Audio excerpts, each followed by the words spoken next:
ہماری جو routine matters ہیں، ہم جو کچھ بھی کر رہے ہیں اس کے ساتھ ایک آزمائش جڑی ہوئی ہے. ہم اس کو صحیح پرفارم کر رہے ہیں یا نہیں کر رہے، ہم اپنے وعدے کو نبھا رہے ہیں یا نہیں نبھا رہے، ہم کوالٹی مینٹین کر رہے ہیں یا نہیں کر رہے، ہم وقت کی قدر کر رہے ہیں یا نہیں کر رہے، اپنے وعدے کی پاسداری کر رہے ہیں یا نہیں کر رہے، اور جو کر رہے ہیں اس کی کوالٹی کیا ہے، اس کوالٹی سے ہم خود مطمئن ہیں یا اس کو امپروو کرنے کی ضرورت ہے، کہاں ہیں ہم؟ تو یہ ساری کا سارا سلسلہ ایک مسلسل آزمائش کا ہے. اور حضور صلی اللہ علیہ وسلم قربان جائیے آپ کی عظمتوں پر، آپ کی محبتوں پر، آپ کی عطاؤں پر، آپ کی رحمتوں پر. آپ نے فرمایا کہ کامیاب وہ شخص ہے مفہوم کے اعتبار سے جس کا آج گزشتہ کل سے بہتر ہے، اور برباد ہو گیا وہ شخص جس کا آج گزشتہ کل سے بہتر نہیں ہے. ہماری پرفارمنس، ہماری کوالٹی، ہماری ورکنگ، ہمارا ذمہ داری کا احساس، یہ ساری کا سارا چونکہ ایک آزمائش ہے، اور اس آزمائش کا ایک تقاضا یہ ہے کہ ہم اپنے آپ کو مسلسل بہتر کرنے کی کوشش کریں، مسلسل. اس میں حالات ہمارے جو بھی ہیں، واقعات جو بھی ہیں، انہی کے اندر رہتے ہوئے اپنے آپ کو بہتری کی طرف لے کر جانا ہے، اور یہ نہیں سمجھنا کہ یہ صرف میرے ساتھ ہے.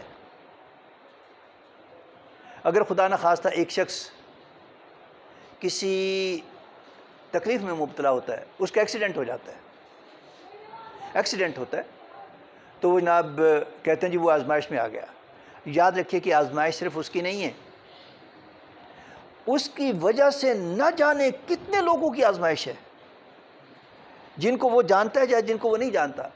صرف یہ نہیں ہے کہ اس کے بہن بھائیوں کی اور اس کے دوستوں کی آزمائش ہے کہ وہ اس کے ساتھ کیا کر رہے ہیں، نہ جانے کتنا لمبا چوڑا سلسلہ ہے. راہ گیروں کی آزمائش ہے، انہوں نے اس کے ساتھ کیا سلوک کیا ہے، جاننے والوں کی ہے، انجانے لوگوں کی ہے، ہسپتال کے عملے کی ہے. ایک لامتناہی سلسلہ ہے. ضروری نہیں ہے کہ ہم ہر ایک سے واقف ہوں، ہر ایک کی اس حوالے سے اپنی اپنی جگہ پر آزمائش ہے. جو نعمتیں رب کریم نے ہمیں عطا کی ہیں، ان نعمتوں کے ساتھ ہم کیا سلوک کر رہے ہیں، وہ آزمائش ہے. کیا اللہ کریم کی رضا کے لیے ان کو استعمال میں لایا جا رہا ہے، یا صرف اپنی جو ہے نا چسکے کے لیے، کیا ہے؟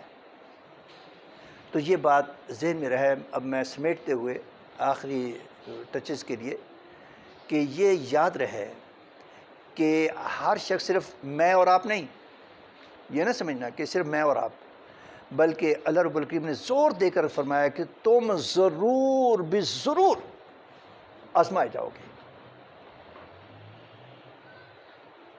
سب سے کڑی آزمائش انبیاء کرام علیہ السلام کی رہی ہے. حضور نبی اکرم صلی اللہ علیہ وسلم کے فرمان ذیشان کا مفہوم ہے کہ لوگوں ہر نبی کو ستایا گیا، ہر نبی کو آزمایا گیا، ہر نبی علیہ السلام کو ستایا گیا، مگر جتنا مجھے ستایا گیا نا اتنا اور کسی کو نہیں ستایا گیا. حق و صداقت کے لیے آزمائشیں، اللہ اکبر. حضرت موسیٰ علیہ السلام نے جب فرعون کے دربار شاہی میں وہ جو جادوگر آپ کے مقابلے میں آئے تھے ان کو شکست دی تو جادوگروں کو یہ پتہ چل گیا کہ یہ جو کچھ ہمارے ساتھ ہوا یہ جادو نہیں ہے، یہ جادو نہیں ہے. ان کا اندر روشن ہو گیا کہ یہ جو کچھ ہے یہ جادو سے بالا تر کوئی چیز ہے. اللہ رب الکریم نے ان کے قلب و دماغ کو روشن کیا. انہوں نے کہا کہ آمنا برب موسیٰ و ہارون، ہم موسیٰ و ہارون علیہ السلام کے رب پر ایمان لائے ہیں. فرعون نے کہا تمہاری ایسی تیسی، تمہیں یہ جرت کہ مجھ سے اجازت دیے بغیر، مجھ سے پوچھے بغیر تم نے ایمان کا اعلان کر دیا، میں تمہیں نشان عبرت بنا دوں گا۔ لَأُقَتِّلَنَّكُمْ، میں ضرور بھی ضرور تمہیں قتل کروں گا، کاٹ دوں گا تمہیں۔ میں کہا میں تمہارا ایک سائیڈ کا ہاتھ کاٹوں گا، دوسری سائیڈ کا پاؤں کاٹوں گا، اور میں تمہیں درختوں پر لٹکا دوں گا۔ آپ کو معلوم ہوگا، اگر نہیں معلوم تو جان لیں کہ ہی ڈڈ دا سیم، اس بدبخت نے یہی کیا، یہی کیا۔ جو مرد و زن، اس میں صرف مرد نہیں تھے، خواتین بھی تھی۔ ایک ایک کو اس نے کہا کہ ایک سائیڈ کا ہاتھ کاٹ دو ان کا، ایک سائیڈ کا پاؤں کاٹ دو، انہیں درختوں پر لٹکا دو، تڑپتے رہے، پوچھو ان سے۔ قربان جائیے ان کی عقیدت پر، ان کے یقین پر۔ قرآن کہتا ہے کہ انہوں نے کہا فَقْضِ مَا أَنْتَ قَاضٍ، اے فرعون تو جو کر سکتا ہے، جو کر سکتا ہے کر لے، جو کر سکتا ہے کر لے۔ اور اس نے کیا اس نے، اور ان خوش نصیبوں نے ایمان سے انحراف نہیں کیا۔ صحابہ کرام کے ساتھ کیسی آزمائشیں آئیں؟ حضرت بلال کے واقعات ہم کثرت سے سنتے رہتے ہیں، کیسے کیسے کیا کچھ ہوتا رہا، لیکن ہماری نظر میں وہ چیدہ چیدہ جو واقعات ہیں نا، ہم سمجھتے ہیں کہ وہی آزمائشیں ہیں۔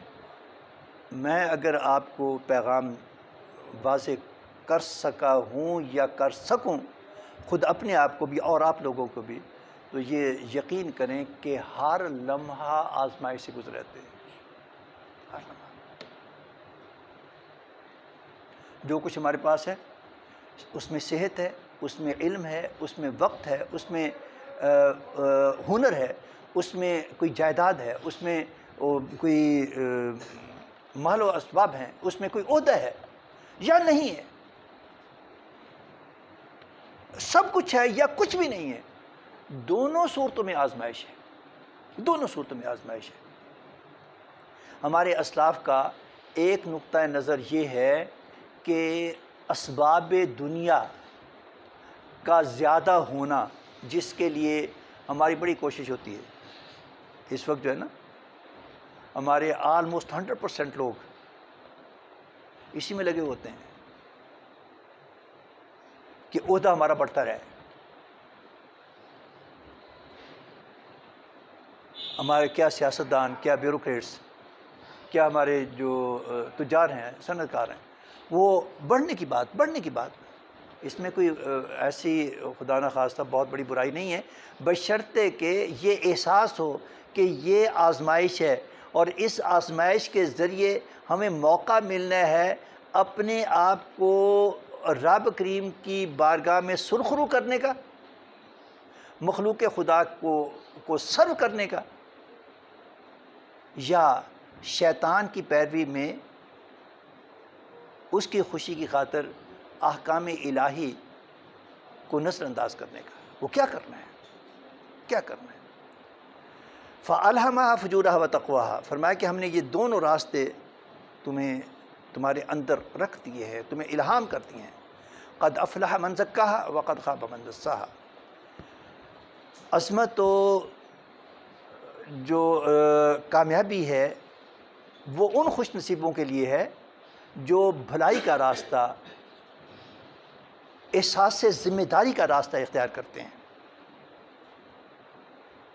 جو اللہ رب الکریم کی خوشنودی کا راستہ اختیار کرتے ہیں، جو انبیاء کرام بالخصوص سید الاولین والآخرین رحمۃ اللہ عالمین کی پیروی کا راستہ اختیار کرتے ہیں، اور بربادی ان لوگوں کے لیے ہے جو شیطان اور نفس امارہ کی پیروی کرتے ہیں۔ تو ہمیں کوشش کرنی ہے کہ ہم جو کچھ ہمیں میسر ہے اس کو اللہ رب الکریم کی رضا کے لیے استعمال میں لائیں، اور اگر ہم سے کوئی کوتاہیاں ہوتی ہیں تو اس کے لیے حضور صلی اللہ علیہ وسلم نے ہمیں بڑا آسان سا بڑا ایک خوبصورت راستہ دیا ہوا ہے کہ اس صورت میں تم توبہ کر دیا کرو. التائب من الذنب کمن لا ذنب لہ، گناہوں سے توبہ کرنے والا یوں ہو جائے گا کہ جیسے اس نے گناہ کیا ہی نہیں. اس حوالے سے بھی یاد رکھیے گا کہ دو بڑی خوبصورت اصلاحات ہیں، ایک ہے معافی اور ایک ہے تلافی.